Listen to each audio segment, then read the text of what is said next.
As I've gotten older, I've started to think more about the mark that I want to make on the world and the legacy that I want to leave behind. And often when we think of legacies, we imagine monuments being erected or buildings being opened in honour of those who have helped to change the course of history. The vast majority of us are not going to earn those accolades, but that doesn't matter because legacy isn't necessarily about wealth or fame. It's about the impact you leave behind, how you shape the lives of others. So in this video, I'm going to explain 8 powerful ways that you can start creating those positive ripples of change today. So number 1 is to create memories for yourself and others. Rather than focusing on the accumulation of material things, look at how you can accumulate memories where you do the things that are important to you and with the people who are most important to you. For example, I had some wonderful times with my grandparents who have long since left this world. They showed me so much care and love that whenever I think of them, that's what I'm filled with. I'm filled with all those wonderful memories and that love that they gave to me. They have left a legacy for me of feeling that I matter, that I'm important, and it has absolutely nothing to do with anything they ever bought me. It's to do with how I spent my time with them. So by creating memories, not only will you have these memories to look back on, but the people you've created them with will be able to look back on them and take whatever learning they've gained from those experiences forward with them. Number 2 is to live by your values. Our values are the things that are important to us on a deep level. We may not always be consciously aware of our values, but we know when we're not living in alignment with them because we feel that something is really jarring us. So for example, if being with friends or family is important to you, but other things in life are taking you away from doing those things, that is going to start to jar with you in some way. It's going to feel uncomfortable or it's going to start bothering you. Or perhaps honesty is a quality that is really dear to your heart and you might be put in a situation where you're being asked not to be honest. You're going to feel that is going to bash up against that value of being honest and probably leave you feeling really uncomfortable. But when we can live by our values, even in the face of difficult situations, this not only helps us to live a more fulfilling life, but it helps us to set a good example to others so that they can do the same. And those values can be passed on for years to come. Number 3 is to be kind and compassionate to yourself and to others. For example, being kind means not beating ourselves up when we've made a mistake or got something wrong. It doesn't mean to say we're letting ourselves off the hook for making a mistake, but the difficulty is that if we beat ourselves up, we get stuck in a cycle of guilt and shame, and then we never actually look at how we can make things better next time. So by being kinder to ourselves, it opens us up to think about, okay, I got that wrong, what could I do differently in the future? And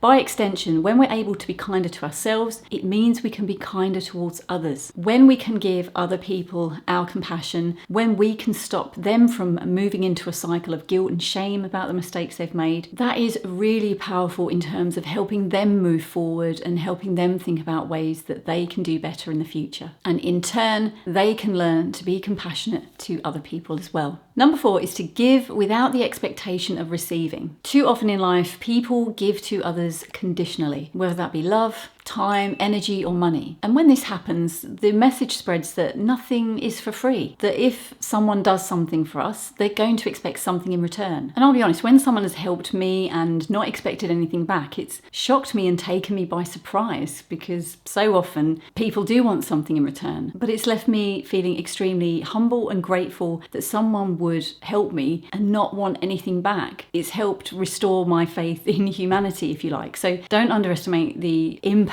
that can have on somebody when you give of yourself and don't expect anything in return. Number 5 is providing guidance to others. And this isn't about telling people how you think they should live their lives, but perhaps they're going through something that you've experienced or that maybe you've witnessed happening to others and you feel you could provide some guidance of some sort. I think the impact of providing guidance depends on the spirit in which it is offered. And I think offered is the key word here. If we start telling people what we believe they should be doing, then we're coming from our own beliefs and experiences, and placing shoulds or musts on other people is likely to annoy them, to alienate them, and they may avoid coming to us for guidance in future. Instead, offer to share your experiences if you feel comfortable, and also offer the lessons that you took from those experiences. See whether any of those resonate for the other person. Ultimately, it's their choice to do whatever they feel is right for them. But if we offer guidance instead of insisting what we think is best, they are more likely to come back to us again. The next powerful way to leave a legacy is to look outside of yourself. And what I mean by this is to do things that benefit the wider world, not just your immediate circle. So this might be volunteering for a cause that's important to you, or making sure as much as is possible that you recycle or donate things that you no longer need. Maybe you're concerned about animal welfare and you want to try vegetarianism or veganism, or just generally want to reduce your consumption of animal products. Whilst we can leave a legacy to those in our immediate circle, we can also leave a legacy to the wider world by the actions that we take. And I understand that sometimes our actions may seem really small and that they can't make a big difference. But I think if we all thought like that and didn't take any action, then nothing would change. Focus on what you can do. And even though the difference for you as an individual person might seem small, collectively it can make a great difference. Number 7 is sharing your knowledge and skills with others. Do you have a skill that other people would benefit from knowing about? Is there a way that you can teach this to others? When I look back over my childhood, there are so many things I learned that have served me well over the years. And these include seemingly small things like how to boil an egg or how to sew a button onto an item of clothing. These may have seemed insignificant at the time. And to be honest, I hadn't even really thought of their significance until writing the script for this video. But I've learned so many things from people over the years that I've carried forward into the present day and that I've ended up teaching to other people. And so we can see how the legacy gets passed on down the generations. So when we talk about sharing knowledge, it doesn't have to be sharing the workings of quantum physics or how to replace an engine in a car. Although if you can explain those things and do those things, great.